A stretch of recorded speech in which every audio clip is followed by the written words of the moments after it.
And she also says that stealing is very, very bad. I've never experienced loss because I've never had a loved one to lose. And I am not some starry-eyed waif here to succumb to your pelvic sorcery!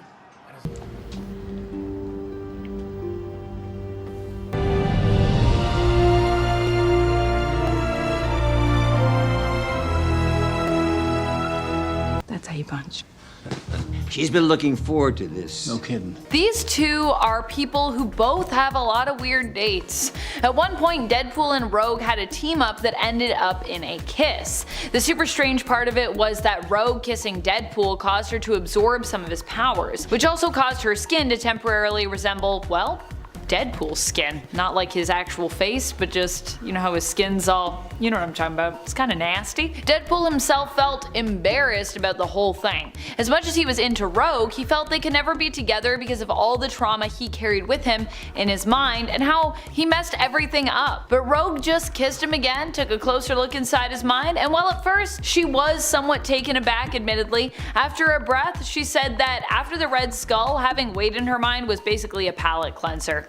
And the two continued to smooch for a while longer. Even more awkward later, when Gambit and Rogue were back together, Gambit would actually bring up this makeout sesh, seemingly a bit jealous. What do you think makes a superhero date awkward? Do you think it's an interruption, weird pairings, or, you know, something else? Let us know your thoughts on it in the comments below. Number 9. Green Lantern and Jillian Perlman. This date got pretty awkward pretty quickly when Star Sapphire crashed it.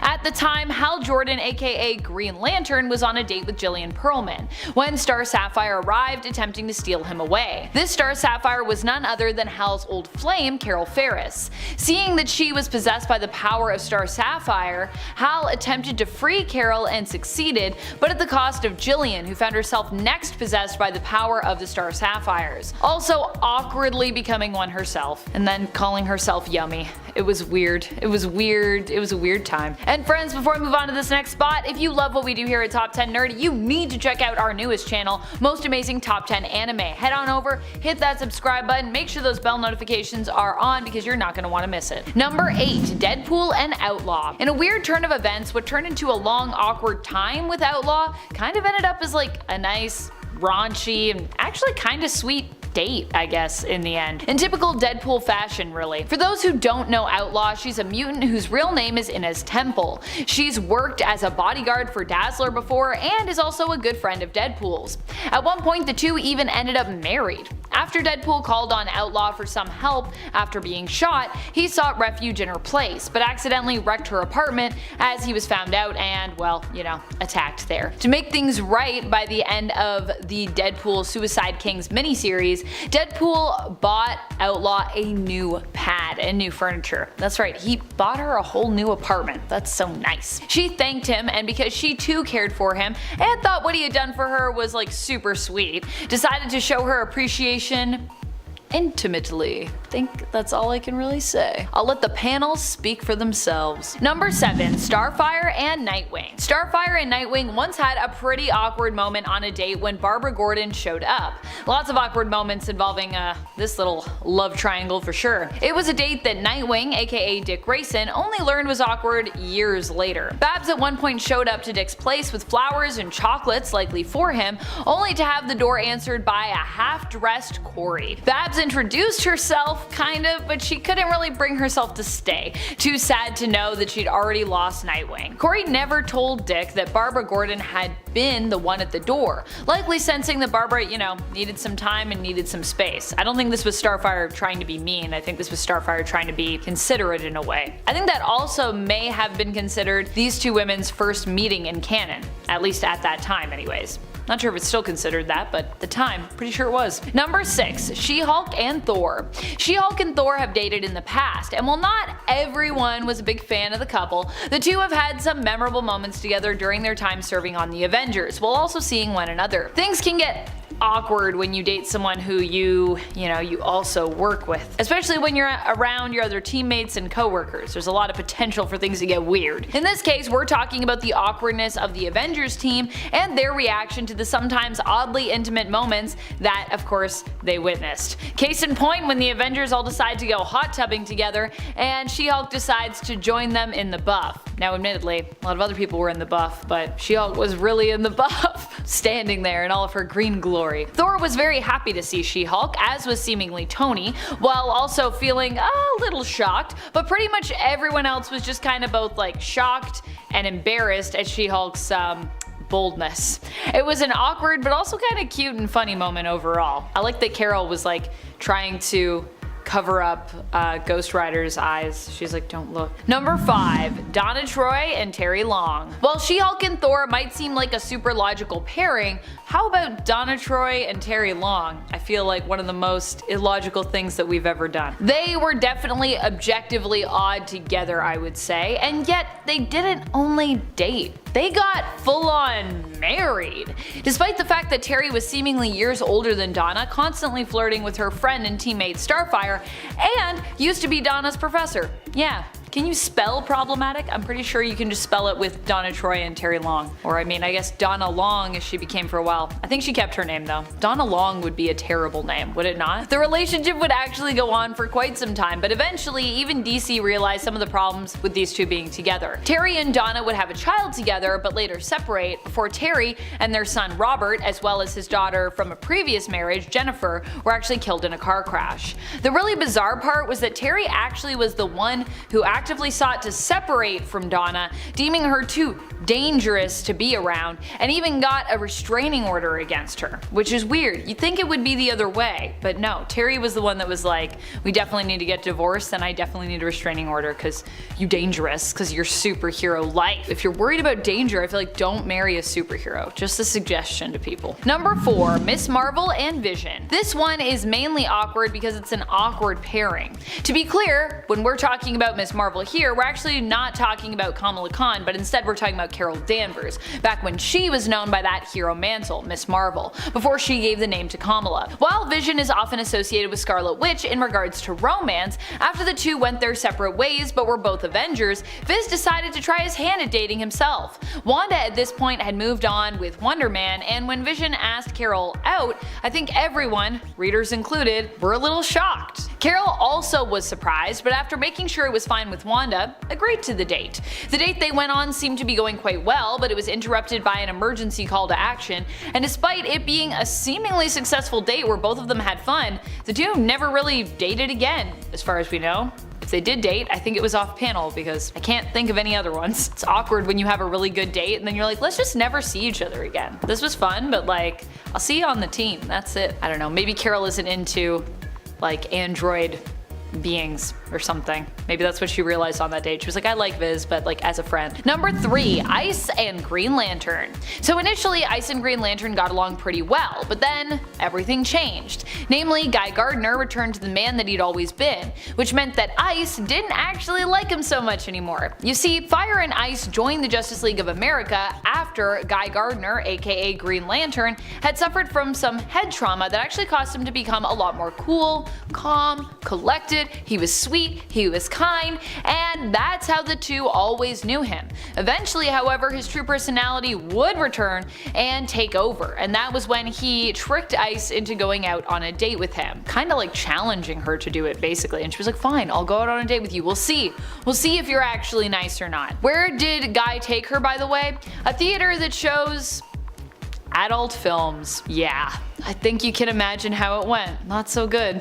Ice was like, what is this? You really are a jerk, Guy Gardner. He's like, well, I am who I am. Gotta give Guy that, at least he is who he is and he doesn't really apologize for it. For better or for worse. Number 2. Nightcrawler and Amanda Sefton. Although we now know her as Amanda Sefton more commonly, originally Amanda was known as Jamaine Zardos. As a Nightcrawler fan, you may already know the significance of this name, but for those who don't, Allow me to explain. Nightcrawler is the son of Azazel and Mystique, but they both dipped pretty early on in his life. Abandoned, Nightcrawler was found and taken in by Margali, a sorceress. Margali had 2 children when she took in Kurt, one of which was Jamaine. That's right, Margali Zardos is Nightcrawler's adopted mother, making Jamaine his adopted sister. Oh boy.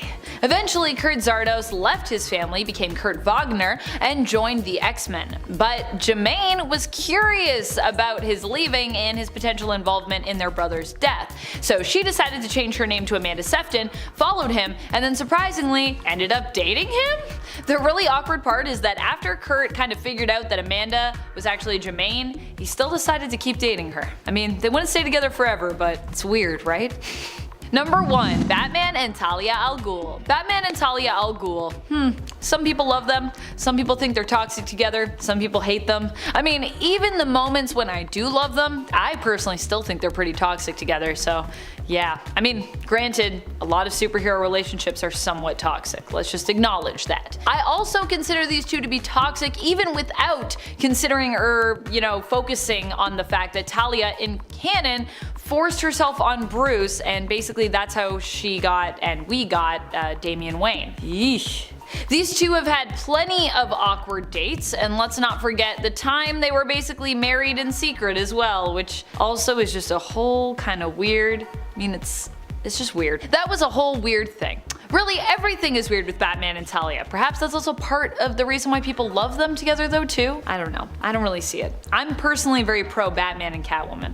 Batman and Talia, I think there's too many things that have happened where we just need to be like, no, don't do it. Number 10. Cyclops and Emma Frost. Cyclops and Emma Frost are a couple that a lot of people love together and wholeheartedly ship.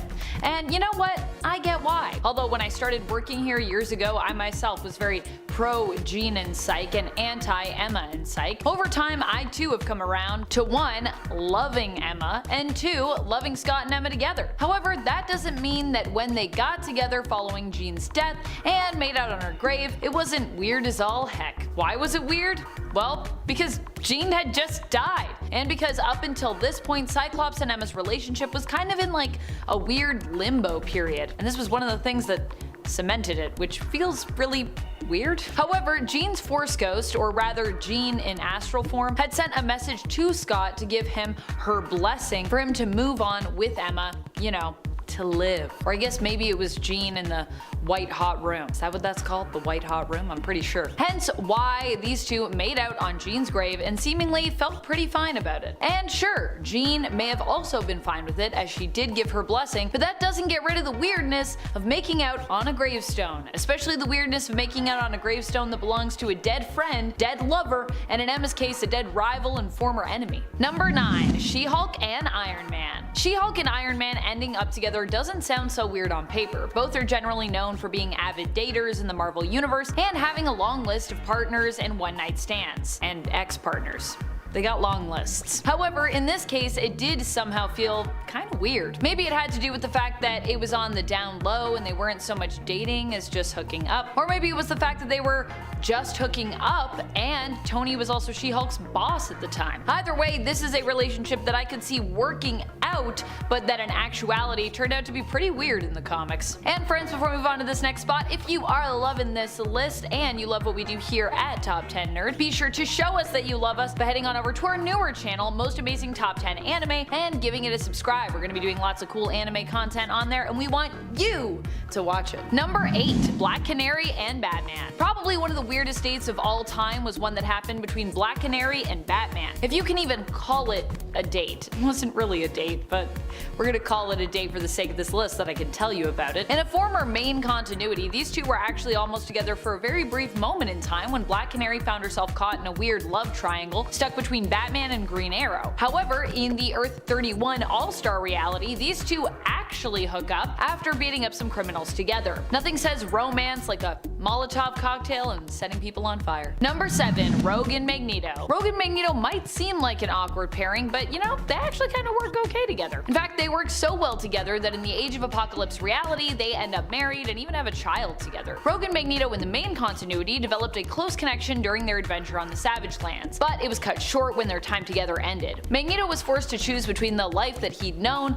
and Rogue, but he felt as though it would not actually be possible for them to be together. He felt like there was too many conflicting things, so he decided to, you know, not be with Rogue. Although unspecified really in the comics, there is likely a huge age difference there, but Magneto is one of the few people who can touch Rogue in the comics, thanks to his very small magnetic force field which exists all around and very close to his body. When I say small, I mean it's not like force field out here, it's like very tight to his body. So he can seemingly touch people, but not really because he's got the force field. Comics. It's a real explanation. Number 6. Batman and Cheetah. Batman and Cheetah got together, almost, in the DC animated universe. They didn't so much get together and go on a date as kind of just flirt with one another though, while Batman was tied up, and allude to the potential chemistry that could be between them if they did choose to date each other. Admittedly, Batman was likely just flirting with Cheetah to manipulate the villain and get himself free,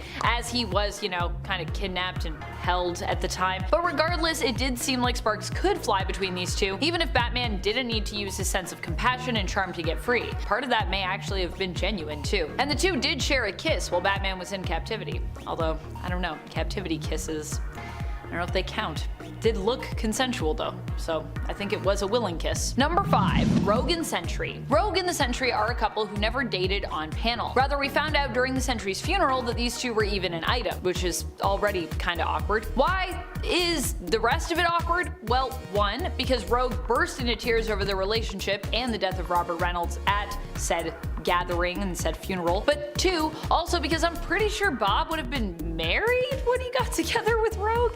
I might be wrong with this one, but I'm pretty sure he would have been, as far as I know. Sentry is famously married to Lindy Lee, so either this happened while the two were on a break, before they were married, or Robert just straight up cheated on Lindy with Anna Marie. Admittedly, the two got together because he was one of the few people who could apparently touch Rogue, who at the time struggled to resist harming people with her touch, as her powers were basically uncontrollable at that time. Robert, like Magneto, was one of the few people Rogue could safely touch, so kinda does make sense that they'd be together. However, I still have questions about, was the Sentry married at that time, or how does that work?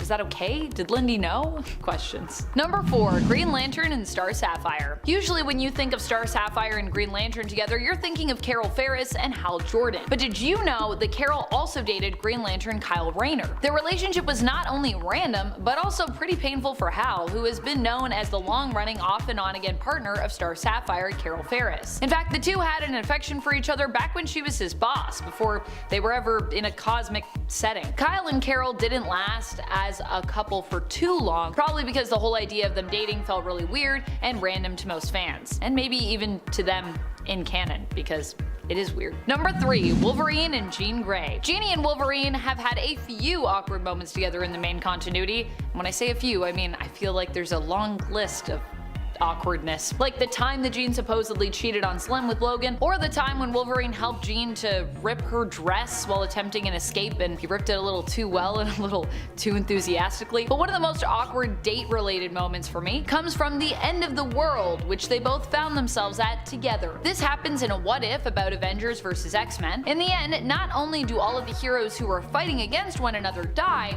but also all of humanity as well. Jean Grey's Phoenix, however, returns to save Wolverine so that they can return to Earth once it is healed to start again, which seems to imply that they are getting ready to bring new life to the planet, of which they are currently the only two people existing on, as the ghosts of the fallen heroes look on in the background, or are, you know, there in memory. The weird thing is that Phoenix is likely powerful enough to have just, you know, brought them all back if she wanted. But instead, she chooses to use her power to simply let everyone die and set the scene for like kind of an Adam and Eve style date with Logan.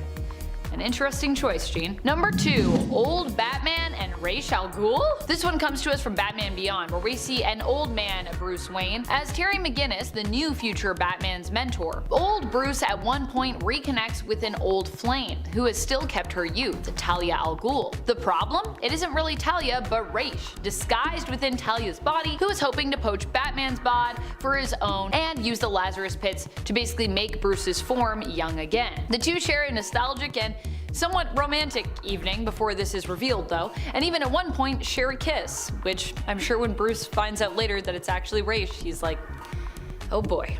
I did not want to kiss Ra's al Ghul, and yet here we are. I mean, at least Ra's was in Talia's body. No, I think that makes it worse. Number 1, Wolverine and Mary Jane. One of the most awkward dates to rule them all. This one likely happened off panel as we never really saw it. It involved Wolverine and Mary Jane getting together while Wolverine was actually in Peter Parker's body. So once again, weird body swap date things. That's right, we are talking about the Ultimate Comics in this case. It was awkward because Peter only really found out about it later, and probably one of the weirdest and maybe worst ways that you could. That is, he found out that while Wolverine was in his body, he somehow found some time to put the moves on MJ, who basically asked Peter later, once he was safely back in his body, to wait till they were older before he tried to do what he attempted earlier that morning. Which obviously he's like, I wasn't me that morning. Oh my goodness. So yeah. Yikes. Number 10, Magma and Mephisto. It's weird that this one is one of the least awkward dates that's on this list, but really, it is. Magma and Mephisto dated after the New Mutants accidentally got transported to a Hell dimension instead of the more specific Hela's Hell. As such, Mephisto made a deal to transport them out of his Hell dimension, where they ended up, and into Hell with one L in exchange for a date with Amara, aka Magma. Amara accepted the terms, and the New Mutants were successfully transported to their destination. Later, the date with Mephisto started off awkwardly as he took her to the third circle of Hell and really tried too hard to romance her. However, after Amara called him out on this and Mephisto revealed his sincere intention to simply have a nice, normal evening and be treated as a normal person, the two went out to a restaurant on Earth. Mephisto even got a good night's kiss from Magma at the end of the night, who later agreed to see him again. Number 9, Batman and Wonder Woman. Batman and Wonder Woman have ended up together in the comics before, but they also have lived infinite lives together through Wonder Woman's dreams. When they shared a kiss in the main continuity, it left the two of them wondering if they should be together or not. Before they ultimately made the choice on whether or not to take the plunge, Wonder Woman decided to hook herself up to Martian Manhunter's transconsciousness articulator, which showed her what kind of potential their life together might hold, at least as far as her own mind saw in regards to possibilities. Although a lot of it was sweet, there was also a lot of dark moments that Wonder Woman saw. In the end, Batman came to her to talk as she woke up and finished her time in the transconsciousness articulator. The two awkwardly then agreed to stay friends, despite it being obvious that they both perhaps are interested in more. Awkward. And friends, before we move on to this next spot, if you are loving what we do here at Top 10 Nerd, please head on over to our newest channel, Top 10 Anime, and check them out, where we're going to be talking about cool anime stuff and manga, all the good things. La la la. Number 8, Spider-Man and Captain Marvel. Spider-Man and Captain Marvel may have had the most traditionally awkward date in Marvel history. Carol and Spider-Man had flirted a bit during their time working together, but at one point Spider-Man basically made a deal with Carol to help her in exchange for a date. He was kind of joking, but she ended up accepting, and so they went on this date. The date was extremely awkward just because both Peter and Carol were putting on personas the whole time, going out to a fancy place when they kind of just both wanted to chill and like grab some fast food. Fortunately, some crime intervened and they were able to round out the end of the night with chili dogs on a rooftop after, dealing with the crime, revealing that for both of them this was really the ideal date. Number 7, Squirrel Girl and Wolverine. Although we never saw the dating on panel, in my mind I feel like it would be super awkward. So based on my own headcanon, my own imaginings of the implied relationship between these two, I'm including them together as a point. Why is the relationship between them weird for me? Well, aside from the age difference, which many of you have dismissed here on Nerd in the comments whenever I talk about Wolverine, which is fair enough, bub. At this point, it is very hard for Wolverine, at least while on Earth, to find someone to date who is close to his own age, because yeah, he ancient. It's just weird though, because these two are so very different. Doreen is like a ray of sunshine with a big glass of friendship on the side, and Wolverine is like an old grumpy loner. However, maybe Doreen was able to bring out a side of Logan that we don't normally see. Even if this was the case though, those dates still sound like they would be awkward as heck to me to read, though I kinda really want to read them. It was apparently clarified in the letters page of Unbeatable Squirrel Girl issue number 2 that Wolverine and Squirrel Girl never had a romantic relationship, but based on how they were written together in New Avengers and Wolverine's potential feelings for her as revealed in his own series, I'm not sure I buy it. Also, you know, it's different writers, so every writer can have their own canon about a character, but doesn't always stay true when somebody else is writing. You know what I mean? Number 6. Stargirl and Shazam. Stargirl and Shazam dated for a time, and although it wasn't awkward necessarily for them, well, it did get awkward for them, but it wasn't awkward for them to start. It was awkward for heroes who knew them, but who also didn't know the secret identity of Shazam. You see, Shazam is actually Billy Batson, who is like a teenage kid, like Stargirl, but when he transforms, he appears as the grown man, Shazam. Forced to choose between Stargirl or his secret identity, Billy ultimately chose to keep the truth that he was a child in a man's body as Shazam a secret, which ultimately cost Stargirl and Shazam their relationship, as it was too awkward for everyone else to be talking about the apparent scandal that was their relationship.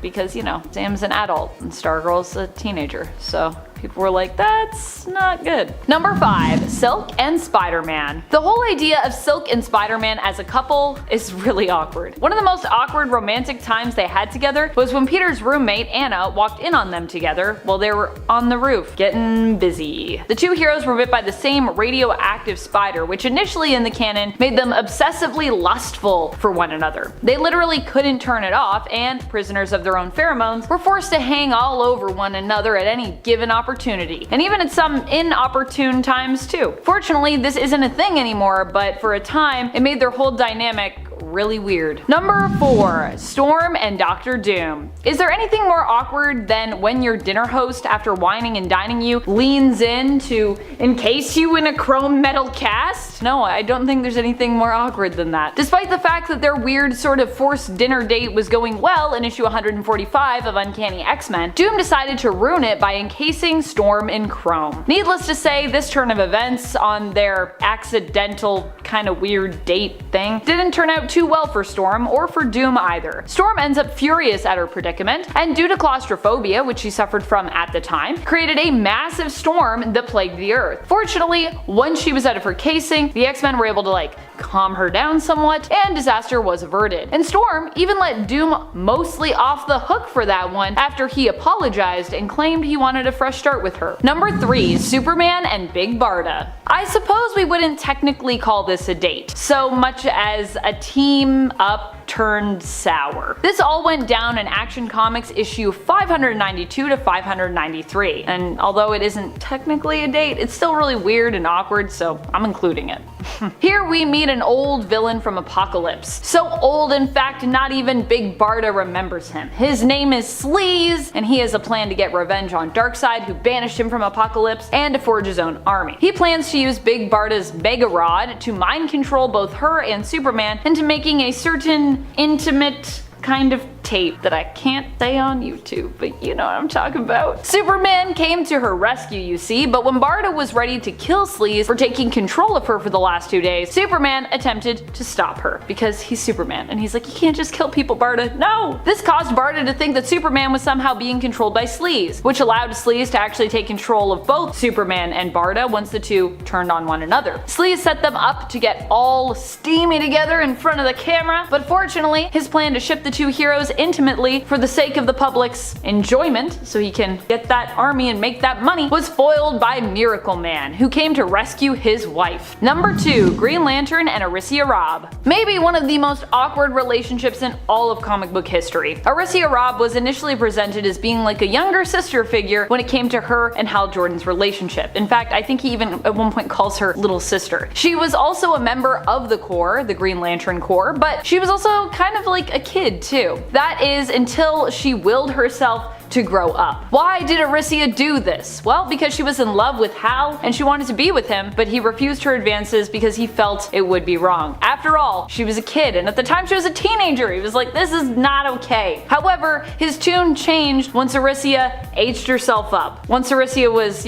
all grown up, the two ended up dating, and eventually they would even live together, if you can believe that. Looking back on their relationship and date now, the awkwardness and just plain wrongness feels impossible to avoid in the context of the modern day. Number 1. Supergirl and Comet. Supergirl once dated a horse. Yep. Her own horse, Comet. Comet, however, wasn't always a horse and was once a minotaur that desired to be human. However, while Circe attempted to make his wish come true, she was tricked, and instead, the centaur named Byron was turned into a full horse instead of becoming a full human. Which is just such a Circe thing to happen, isn't it? Even though it was a mistake. Circe felt bad and gave Byron superpowers and immortality as a white horse to kind of make up for the whole turning him into a horse as opposed to a human. As a horse, Comet also became a friend and ally to Supergirl, but little did she know he was not just a horse, but a minotaur trapped in the body of a horse who wanted to be human, and who also was in love with her. When Comet was temporarily transformed into a human, rather than reveal to Supergirl his true identity when she came looking for her horse companion, he decided to take up the name of Bronco Bill Star, keep the truth of his identity a secret from her, and woo her instead. Number 10. Wasp and Magneto. Wasp and Magneto.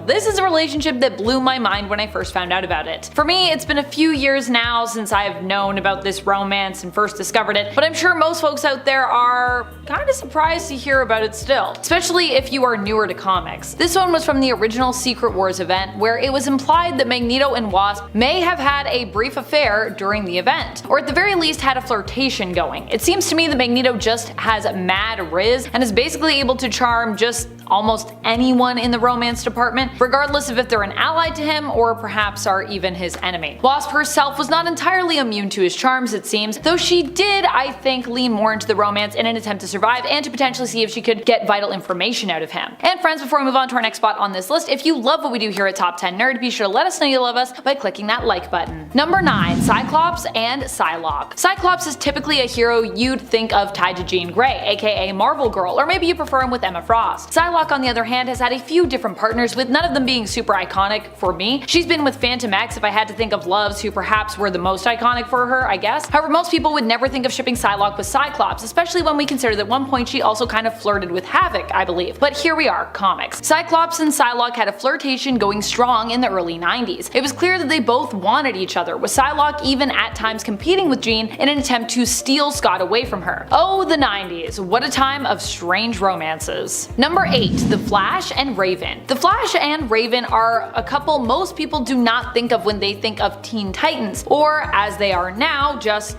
Titans and their romances. The Flash and Raven are a couple most people do not think of when they think of romances in regards to the Teen Titans, or as they are known now, just Titans. Currently in the comics, Wally is married to the love of his life, Linda, and they also have their 2 kids back. And Raven is currently with Beast Boy in a very loving and accepting relationship on both sides, based on, what I've seen so far anyways. Both have sturdy partnerships that are basically relationship goals for many of us out there, I imagine. But there was a time when it seemed like Wally and Raven could actually be an item. However, it should be noted that mainly Raven was the one who wanted it to be with Wally, and Wally was kind of rightfully terrified of Raven. Needless to say, the romance didn't end up blossoming into anything. Number 7. Iron Man and Hellcat. Iron Man and Hellcat are another couple that most people don't think of when they think of either of these heroes. I mean, I know I didn't, at least not until recently, not until I saw it happen, and then I was kind of like, wait, what? Well, everyone has likely been talking about Iron Man and Emma Frost lately. Before that was going on, or rather I guess kind of in between when that was going on, Hellcat and Tony almost ended up engaged. Yeah, and can you imagine learning that you were almost engaged to someone and then they ended up marrying someone else? Sounds wild. Although also that sounds like comics. Granted, Hellcat was the one who turned Tony down. She did love him, she just wasn't ready to be married again, and considering her history with marriage, I gotta say, I get it. Number 6. Storm and Dr. Doom. For those who don't know about this bizarre flirtation, which has also consisted of at least one date,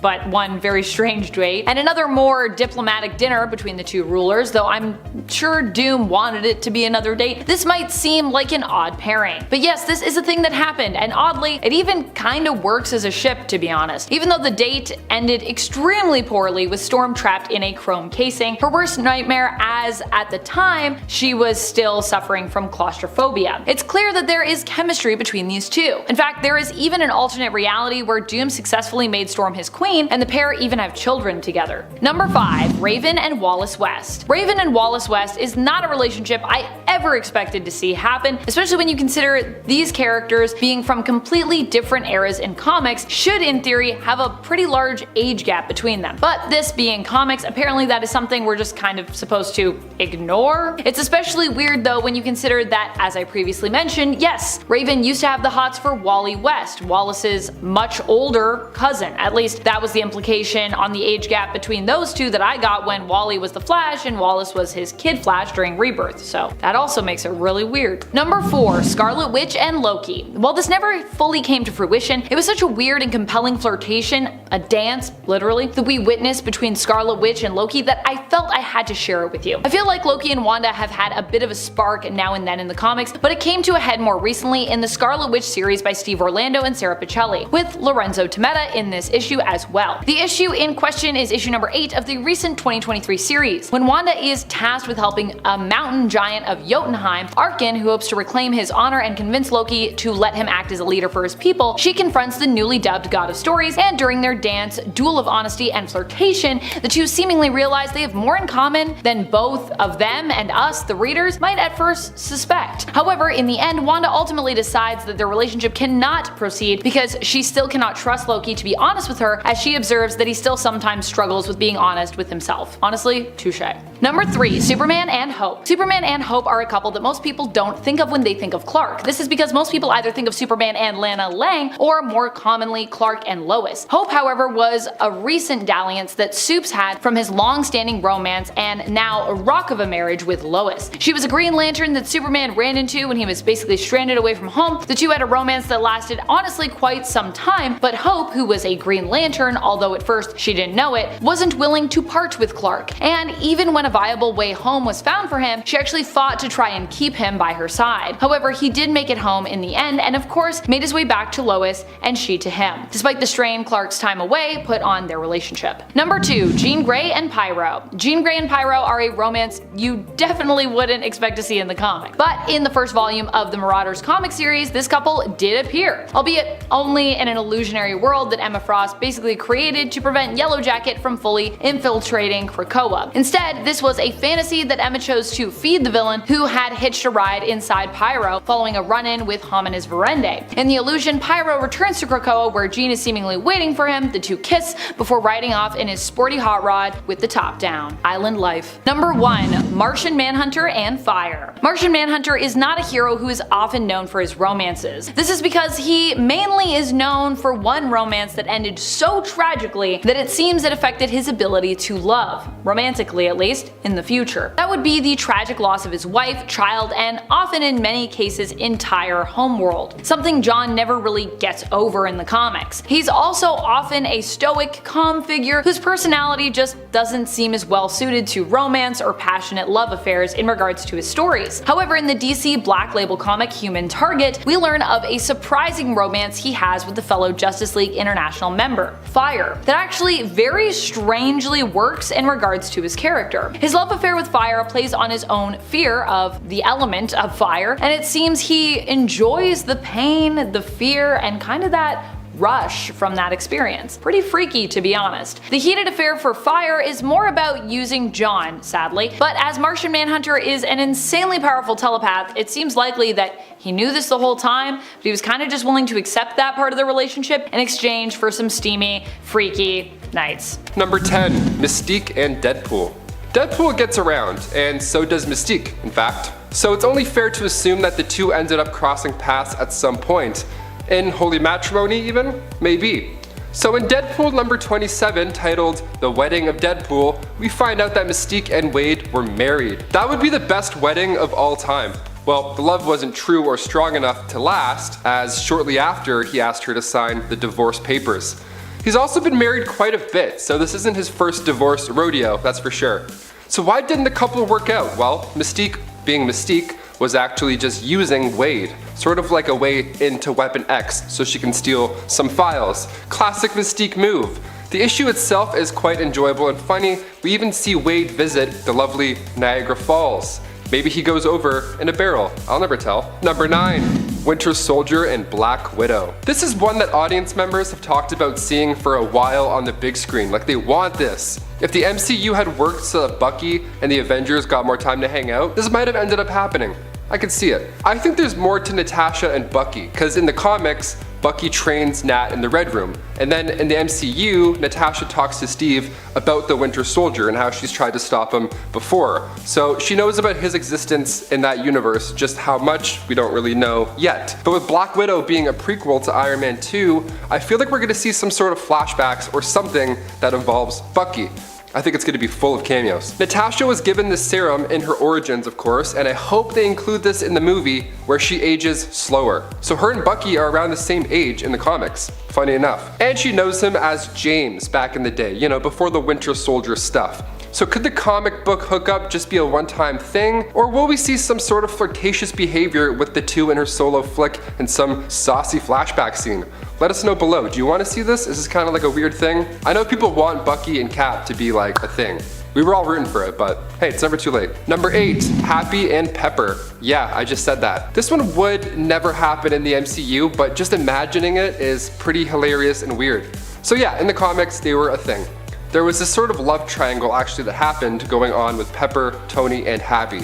So once Happy was hired as Tony's new bodyguard, Happy and Pepper started to bicker, kind of argue a little bit, and through that they ended up becoming pretty flirty in nature. Kind of like in high school, when somebody makes fun of you, it's because they usually end up liking you a bit in the first place, you know, it's like playful banter. So Pepper and Happy ended up getting married. That is, until Happy met his demise in the Civil War storyline. Sads. I honestly feel like Happy and Aunt May are gonna do this whole marriage thing in the MCU. Like this is gonna happen to them. Like by the time that happens, Peter will probably end up running the Avengers, so I'm sure he'll take the spot of Tony when it comes to commenting on the weird relationship between the two.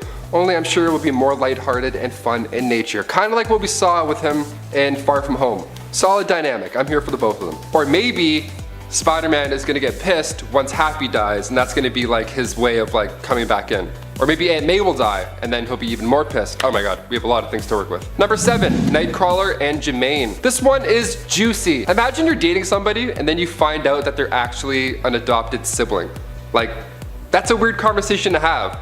I mean, you're not related, sure, but like, that's still weird. That's a very weird thing to do. That's exactly what happened to Kurt Wagner. Kurt grew up with Jamaine Sardos. He was adopted by her and her mother, and they of course became close, being the new siblings and all. But then things get amazing, okay? So Kurt started to date a woman named Amanda Sefton, okay? And then she turned out to be Jamaine in disguise. Surprise, dude, that's crazy. Now, normally when you find something like this out, you're a little upset. You've been deceived. You're obviously confused, and you're probably pretty angry. I mean, one would assume. But Nightcrawler is totally cool with it. He's like, you know what, I'd be more demonstrative about it, but I don't want to set a bad example for Kitty Pryde. Yeah, or you could respond like that. That's one way you could come back. This dude is not fazed by this at all. He's like, yeah man, I basically have 2 girlfriends. What's up? Number 6, Kitty and Colossus. Age is just a number, I guess. When it comes to Marvel romances, they aren't really the most healthy of romances, you know? When the two first met in X-Men issue 129, she's said to be 13 years old. They're trying to recruit her to go to Professor X's school. Colossus is like 18 at the time, or so we think. Now, in the Days of Future Past storyline beginning in X-Men 141, we see Kitty and Colossus married in the future. Nice, I think. That's another thing though, like back to the 14-year-old part, because that's the craziest point that I'm trying to make here. They had their first kiss during the space mission, and right before they kiss, Kitty's even like, oh, I wish I was older, and Colossus is like, so do I. And then he explains how serious he's being by kissing her. And cue the police, send them in guys. We got him. Roll it down. Let's go. And then after the kiss, he's like, oh, you're not older. Like, you should be older. And Kitty's like, it doesn't matter. He's like, no, it for sure does matter. I'm like, yeah, you just kissed though. It kind of feel like you're already nailing that confident, buddy. Yeah, this isn't the right time or place. More so, time. That's a big time, that 4-letter word. That's the main thing here. In at number 10, Hellcat. Hellcat, aka Patsy Walker, hooked up with the son of Satan once upon a time. Damien Hellstrom and Patsy hit it off as soon as he joined the Defenders, and the two fell in love. Damon was into Patsy because she made him feel loved just by being herself, and helped him become more of, I quote, a son of man than a son of Satan. Whoa.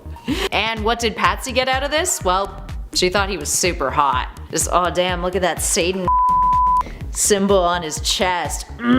That's what Patsy was probably thinking. This got even weirder when Satan decided he would try to convince the hero that she was his daughter in Defenders issue 111 from 1982. Incestual stuff. Now, despite that strange blip, Patsy and Damon actually got married in Defenders issue 125, which caused Damon to lose his dark soul and become human, which incidentally also killed him. This led to Patsy attempting to save him in Hellstrom, Son of Satan, issue 12, retrieving his dark soul and making Damon a demon again. And it gets weird for them yet again, because after seeing Damon's true form, Patsy couldn't deal and she killed herself.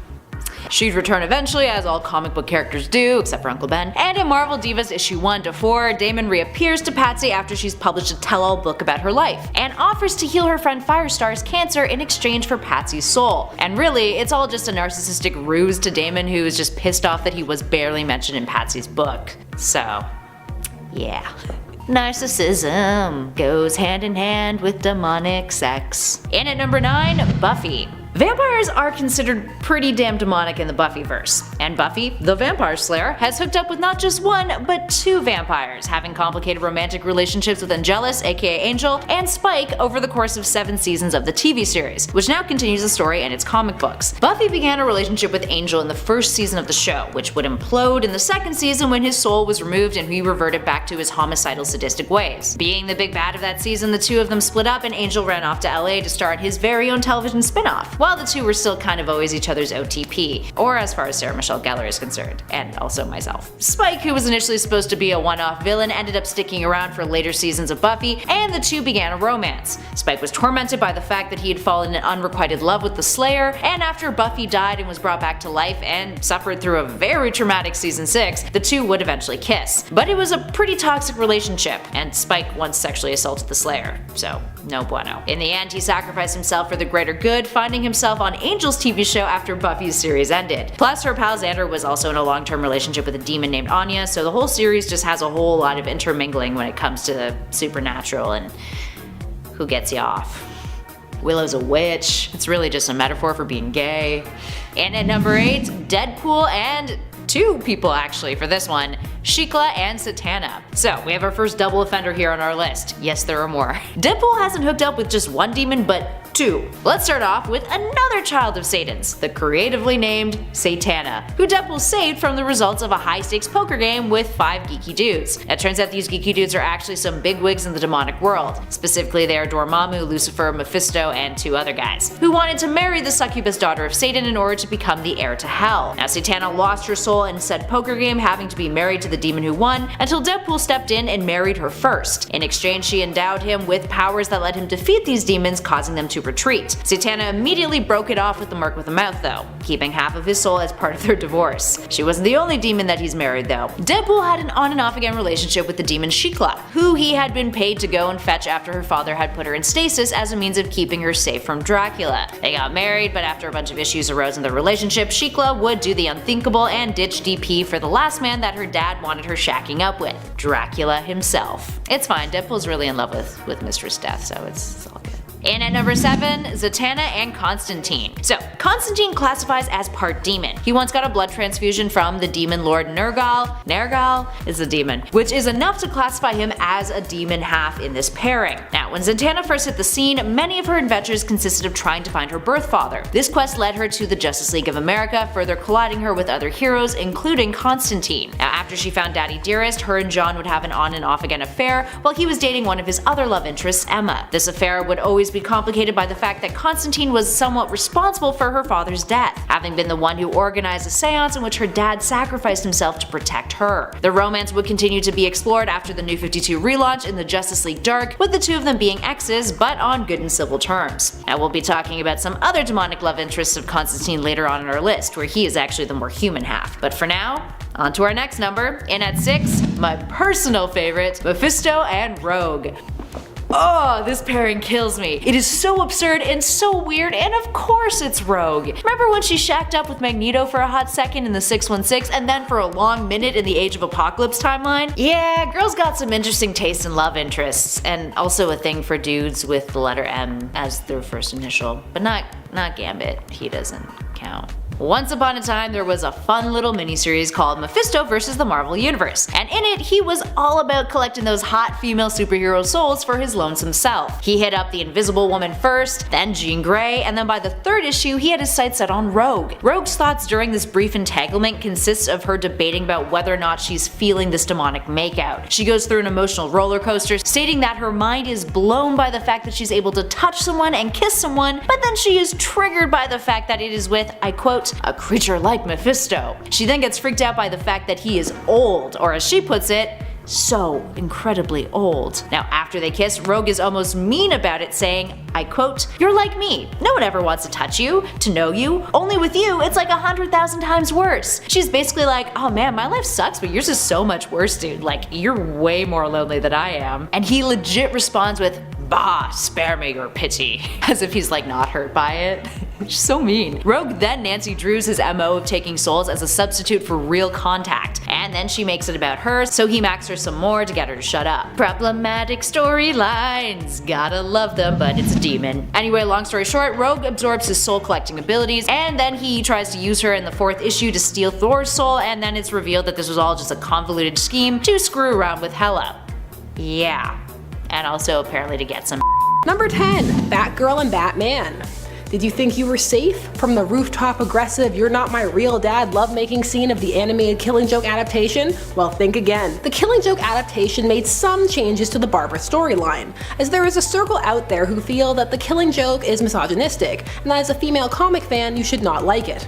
No one tells me what to do. I love the Killing Joke. The solution was to open the movie with Batgirl and have her have a plot about spiraling out of control when it came to violence and her anger. This culminated in her mounting Bruce on a rooftop when he confronted her, and the two having sex, and then her getting really weird about it, and him too. And then she gets shot and paralyzed, which places her firmly in love interest who got hurt territory, which is in no way better. But don't tell Brian Azzarello that. He will yell at you and call you a aka kitty cat.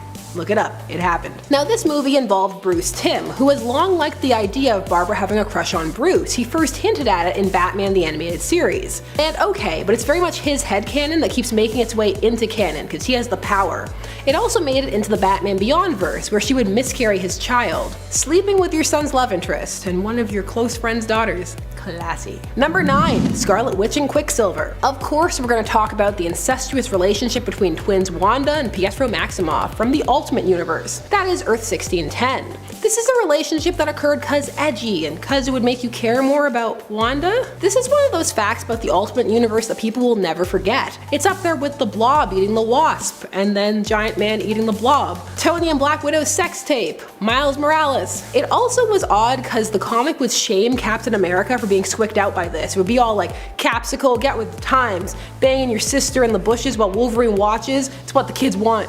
Boost sales. Number 8, Nightwing and the Huntress. Nightwing would begin a flirtation with Helena Bertinelli, the Huntress, after she was reintroduced in Cry for Blood, after first having been reintroduced in 1989 after her character had been tweaked post-Crisis, that being Crisis on Infinite Earths. Now some of you may be saying, big deal, who cares? And big deal indeed. The only awkward thing here was that Barbara didn't really like her at first, and then she called him once after he'd spent the night with the Huntress and he was super awkward about it. But in the pre-Crisis world, where these two were raised together as siblings, they would also have a flirtation as well. Cause why not? Every story can just be flowers in the attic. VC Andrews was onto something. I mean, you could argue maybe the two didn't view each other that way, but at the same time, many have the knee-jerk don't go there reaction. I mean, she was supposed to be the Batgirl of Earth too, so would that extend to, no, leave it alone. on, it's over. Number 7, Tony Stark and Black Widow. Now, this isn't weird at all, really. These two both hook up a lot, so it would seem more of an inevitability that they would have dated at some point. She was introduced in the Marvel Universe as a femme fatale villain in the Iron Man comics, after all. However, what is weird is how little people think about it. These two dated for a while in the 80s, and it was a low-key serious thing. Yeah, it was treated as a sexy thing, you know, like kinky, keep the suit on style stuff, but the two would also talk and go to events together. One of the great things about Tony is that he's not very judgmental, and for people with a past like Natasha, that's a really relaxing trait to have in a partner. Tony's had a lot of romances people really don't seem to remember. He was not an A-list character pre-2008, don't let blogs fool you.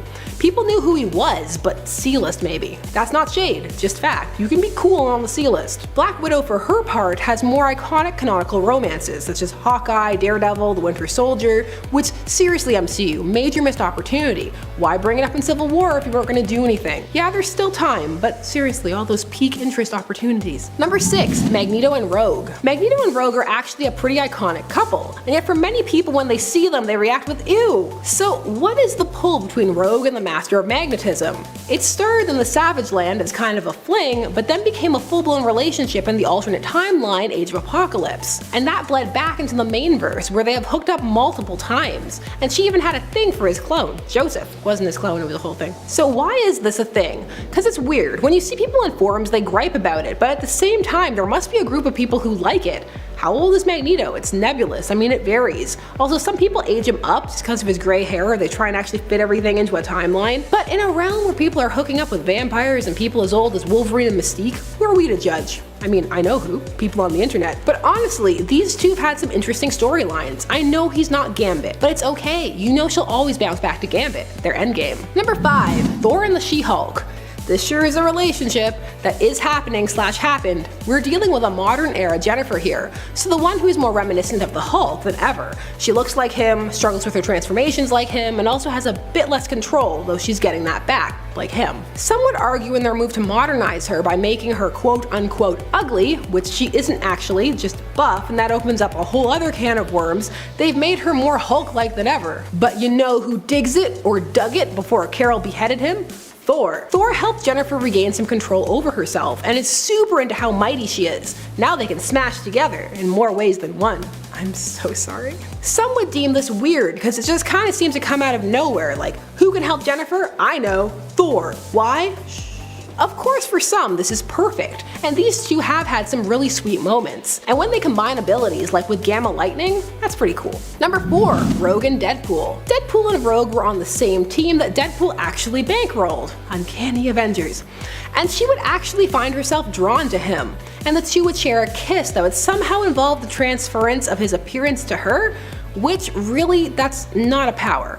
But it's actually just a manifestation of what his powers do to him. Still, it leads to a sweet moment where she tells him that she doesn't care what he looks like. She would ultimately be repelled by his more brutal nature, but would tell Gambit that he was a great kisser. Maybe because he was less attractive, he actually had to, hone his technique. Deadpool is a character who will just be thrown into romances, cause he needs love. Can there be a permanent love for Deadpool? Can there be permanent love for anyone? Is love dead? Number 3, Black Canary and Batman. Now really, there's nothing weird about this, but it is very out of left field. In the Bronze Age, this was flirted with. Black Canary had a crush on Batman, and he seemed to like her as well. It was a bit of a contrast to Ollie. Believe it or not, at the time, Bruce was the kind and considerate one. They would team up for a Brave and the Bold comic, where she would end up tied to a chair in her underwear, just cuz, and he would save her. Later in the All-Star Batman Frank Miller universe, her and Batman would have sex next to a bar that was burning down full of men that they had beat up. It probably smelled terrible. Honestly, they have potential, but if you take her away from Green Arrow, fans would riot. Even though that comic where they were married, he was, well, Ollie can be a bit trying, can't he? Give Bruce and Dina a chance. She's so solid and dependable and good with kids. They'd be such a power couple, and the world would tremble. Number 2, Quentin Quire and Gwenpool. Quentin Quire is one of the new X-Men. He debuted in New X-Men number 134 in 2003, and he is/was, I'm not leaving myself open to anything, an Omega level mutant. He would end up dating Gwenpool, the character created because of the popularity of a Deadpool variant cover, who was from our universe, like the real world, and had meta abilities, but found herself thrown into the comic book world. So this relationship happened when they were both on the West Coast Avengers. I mean, I get why she fell for him, with her penchant towards bad boy edge and danger, but why him to her? well, she's more stable on the Avengers, less manic. However, she appears to have broken up with him as of Gwenpool Strikes Back via text. That series is an odd meta-thesis on why Gwenpool should exist, which intends to prove it because she exists. She's lucky Quentin is stable. Breaking up with people via text, not the most endearing. Number 1.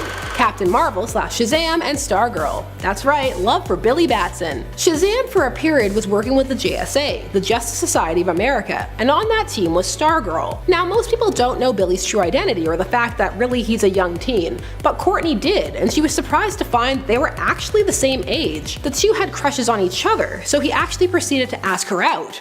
The problem, whenever he was at HQ, he was Shazam, so he looked like an adult asking out a teenage girl. The rest of the team did not react well. They thought that he was a creep, and it really hurt Billy's feelings and put a damper on their romance. Billy actually broke up with her and left the team rather than reveal his secret identity. And they didn't even get back together when the team found out that he was actually her age.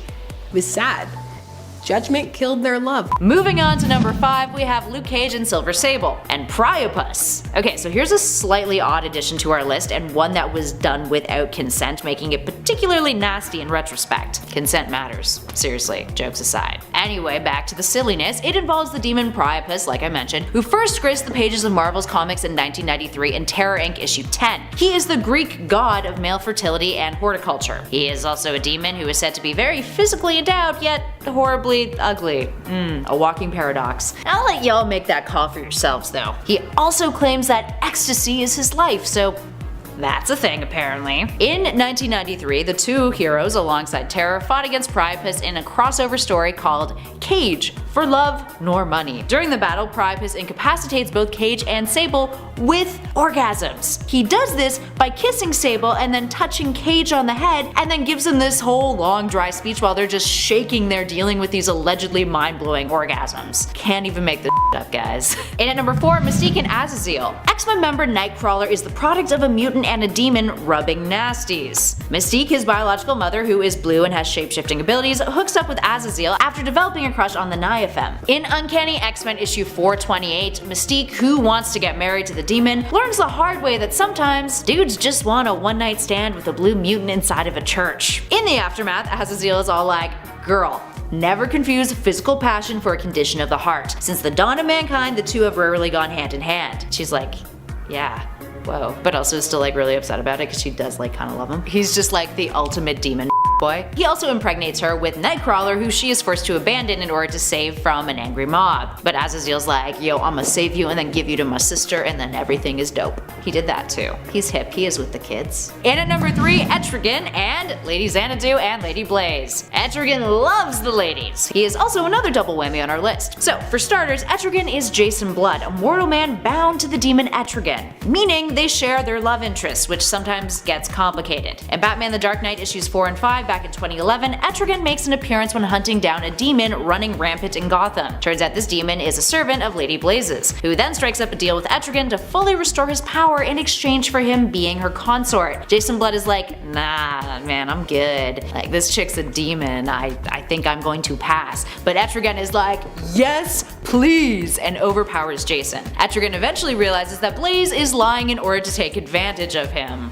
Chip drop. It's not gonna get some demon boy. And then there's the R-rated romance of Etrigan and Lady Xanadu. Xanadu has a polymorphous, polyamorous relationship with Etrigan, which she gives us insight on in Demon Knights issue 8 from 2012. She agrees to be with Jason, wanting to marry him, but Etrigan wants to ensure that he is getting some action too. He states that he wants to mate with Xanadu over a long period of time, and often. Xanadu goes along with it, lying to the demon, admitting that she likes to, you not, cuckold Etrigan. Sorry kids, it's nasty.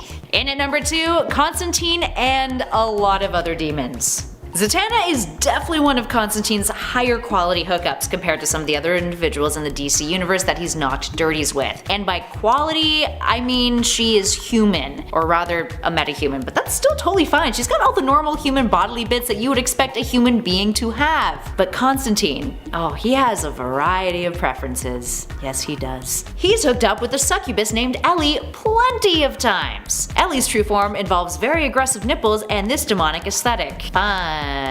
He also once helped out a virgin by having sex with her and placing his demonic taint within her so she didn't have to get married to an angel. Ugh, Don't you just hate when that happens, when you have to get married to an angel and then you just gotta get romantic with the demon to ensure that you just never go into heaven, or maybe just probably going to hell, and you know, it's tough. Modern dating. But there is a time worse than that for sure. In Hellblazer issue 200 from 2004, Constantine rubbed nasties with a demoness named Rosa Carnus. This occurred when he traded one day of his life in exchange for not being burned at the stake. Seems like a decent deal, right? But nah, she a demon, my dude. So she used her powers to have this day play out in 3 simultaneous possible realities in which they do the nasty and she tries to sire 3 demon messiahs. That's talk about a rough one-night stand. There's a lot of demonic seductresses in this, but also like I guess Mephisto was really bad. Gender parity, guys. Any demon can be a terrible demon who wants to have sex with you and ruin your life. And finally, in at number 1, saved the biggest for last, Hulk and Umar. The Hulk has had his fair share of romances, but none is as wacky as his hookup with Umar, the demon sister of the mystical entity Dormammu. She's his little sis.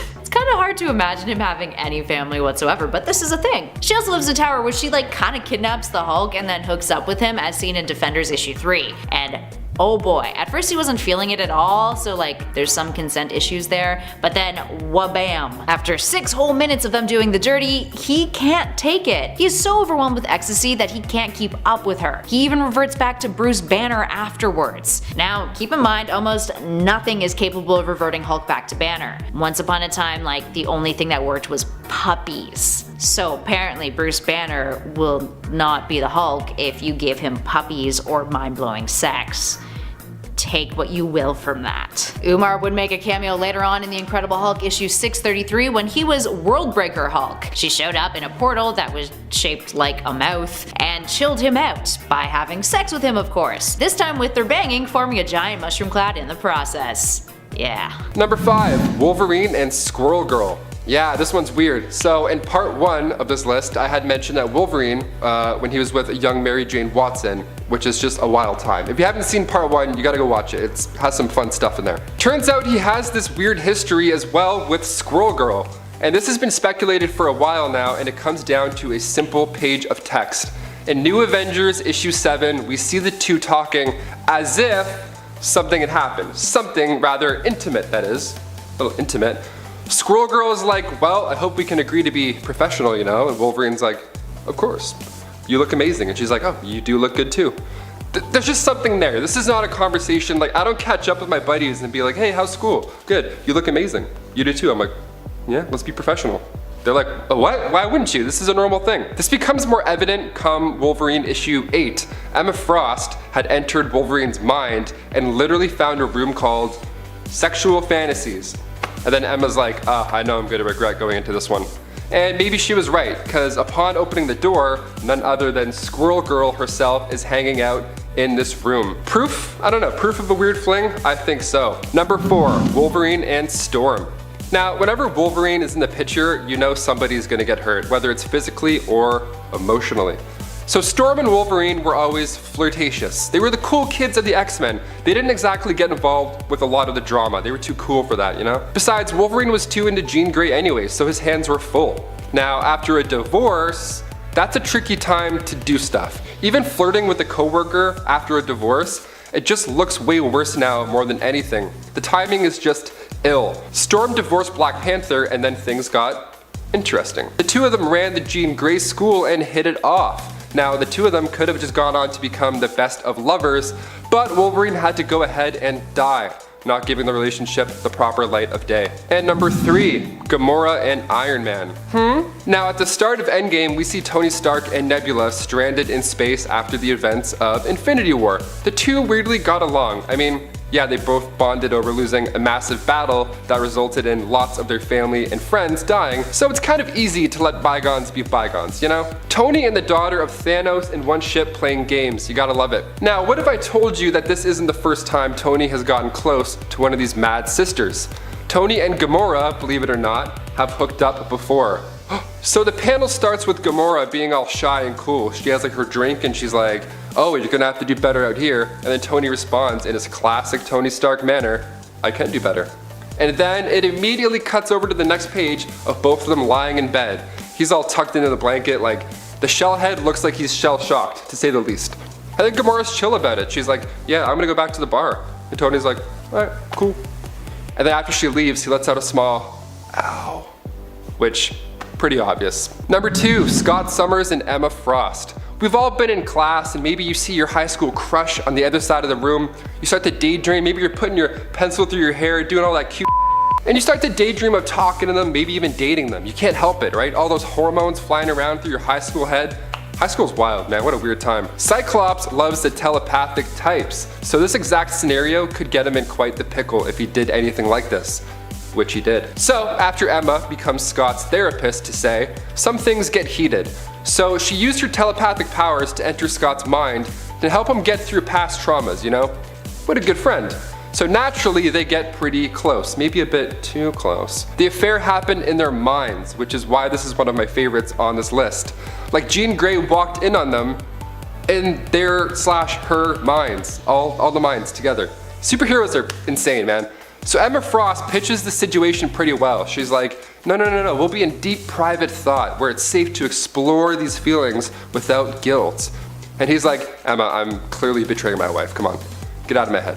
I don't know, I feel like with the psychic stuff, that's like, does it count? Is that cheating? Yeah, that's cheating. If you think about it. I don't know, what a weird loophole. And finally, number 1. WandaVision. Yep, with the new Disney Plus show getting released soon, I have to save this one for last. This one is hot out of the MCU and I feel like it's a relationship that people overlook. Now I'm talking about the MCU story with these two characters, that's it. These guys should not be together. Like, what? During Civil War, she buries this dude underground when he attacks Hawkeye. Vision also is made out of the Mind Stone mostly, so the same stone that gave Wanda and Pietro their powers in this universe. And maybe that's why they're attracted to each other, but like that's not enough. That's still, like they're sexually involved. Like they, you know, it's weird. The fact that they ended up together at all during any of these storylines, like how do you have the time for relationships? Like from Age of Ultron up until Infinity War, there's like no chance or time to hit this off properly.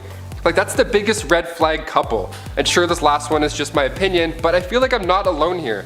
The romance started somewhere between Civil War and Infinity War, but like what we see on the screen isn't enough to make us believe that they're like a solid, happy, healthy couple. It just doesn't make any sense. Well, there you have it, guys. Those are our top 10 weirdest Marvel hookups part 2. Let us know down below which ones we missed so we can add them to our reading list this weekend and we'll go through. Now we head over to part 1 where I will pull out a couple of those comments. Okay, this first one comes to us from one of our faves on the channel, Broken Bridge, and they comment, I wonder what it would have been like if Sharon Carter became the next Captain America. It probably would have been pretty sick, man. I agree. Like, I don't think we have to wait too much longer because with Disney Plus releasing the whole What If series, they actually showed us some concept art of Peggy Carter sporting her own suit with the shield. So I feel like after that's received well by the audience, they can probably toss Sharon the shield at some point. Like I feel like that's their next step after that. We might even see her suit up in Falcon and the Winter Soldier. Maybe the last episode, I'll call it. And this next one comes at us from Sunstar. Fassbender, Magneto, and Evangeline Lilly would work in a crossover event if Ant-Man was not in the picture. Okay, maybe, I hear ya. I feel like Evangeline Lilly, like her version of the Wasp is too badass for Fassbender. Like I think she would meet him and be like, yeah, no thanks, peace. And then turn into a wasp and fly away. She's gonna go with the shrinking, funny wannabe magician. I mean, that's obviously the best point. She's got too much sass for fast. There we go, we can write that one down. Well, there you have it, guys. Thank you so much for sticking around to the end of the video. And if you haven't already, make sure you're subscribed and those notifications are turned on. You gotta turn those on. So when we do our live premieres, you know when to hop in the chat and we can respond to your comments live in real life, IRL. It's always a blast. I'm Taylor McWaters. See you next time, nerds.